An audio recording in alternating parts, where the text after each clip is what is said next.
প্রিয় দর্শক বন্ধুরা, এই মুহূর্তের জন্য হাইকোর্টের বিগ নিউজ। কার্যত প্রাথমিকে ৩২,০০০ মামলা। এই মুহূর্তে নয়া তথ্য অবশ্যই দেখে নিন, সবটা আর্জেন্ট ভিত্তিতে কিন্তু ক্রিয়েট করা।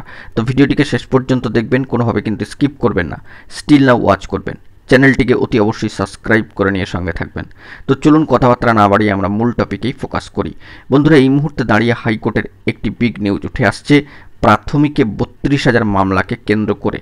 এবং গতকালকে পরিপ্রেক্ষিতে যে স্ট্যাটাস উঠে আসছে এই কেসের, তা আপনারা সকলেই অন স্ক্রিনে লক্ষ্য করতে পাচ্ছেন। মহামান্য কলকাতা হাইকোর্টের ডিভিশন বেঞ্চ 11 নম্বর কোর্ট অ্যাসাইন ম্যাটার্স। এবং এই মামলার কিন্তু পরবর্তী দিনক্ষণ অবশ্যই চলে এসছে জুন মাসে 2025, অর্থাৎ 12ই জুন 2025। কিন্তু ঘটনাক্রমের নিরিখে তাৎপর্যবহুল নয়া তথ্য উঠে আসছে, সেই দিকে আমরা কিন্তু ফোকাস করব।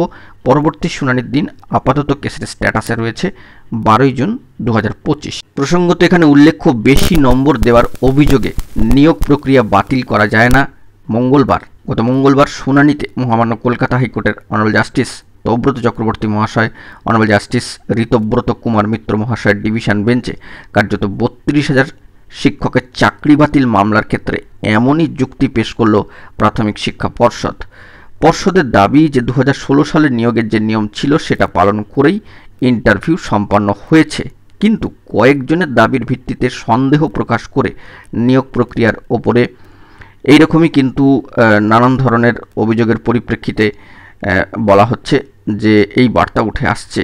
তো এই ক্ষেত্রে 2014 সালে প্রাথমিক টেটে 1.2 লাখের মতো প্রার্থী পাশ করেছিলেন। বছর দুয়েক পর থেকে নিয়োগ প্রক্রিয়া শুরু করা হয়েছিল, চাকরি পেয়েছিলেন প্রায় 43,000 জন।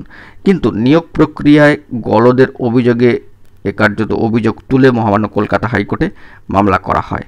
তারপর 2023 সালের 16ই মে প্রশিক্ষণহীন 32,000 শিক্ষকের চাকরি বাতিলের নির্দেশ দেন মহামান্য কলকাতা হাইকোর্টের তৎকালীন প্রাক্তন সম্মানীয় বিচারপতি অভিজিৎ গঙ্গোপাধ্যায় মহাশয়। গত মঙ্গলবার এই মামলার শুনানিতে কার্যত রাজ্য সওয়াল করে, মামলায় প্রথমে কারো চাকরি বাতিলের আবেদন করা হয়নি।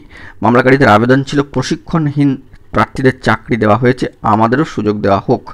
রাজ্যের সওয়ালে সম্মানীয় বিচারপতি পাল্টা প্রশ্ন করেন, প্রাথমিক শিক্ষা পর্ষদ নিয়োগ প্রক্রিয়া পরিচালনা করেছে, কি কি নির্ভরযোগ্য পদক্ষেপ করেছেন আপনারা? পর্ষদের সওয়াল শোনার পর হাইকোর্ট জানায় গ্রীষ্মের ছুটির পর পরবর্তী শুনানি হবে। অত্যন্ত গুরুত্বপূর্ণ। তবে কি এবার নাটকীয় মোড় আসতে চলেছে? নয়া তথ্য উঠে আসলো, তো দেখা যাক পরবর্তী ক্ষেত্রে কি আপডেট উঠে আসে। আপাতত 12ই জুন 2025 এই মামলার পরবর্তী শুনানির দিনক্ষণ রয়েছে কোর্টের স্ট্যাটাস অনুযায়ী। তো এখন এটুকুই, ভালো থাকবেন, চ্যানেলটিকে সাবস্ক্রাইব করে রাখবেন জরুরি আপডেটগুলি পাওয়ার জন্য। ধন্যবাদ।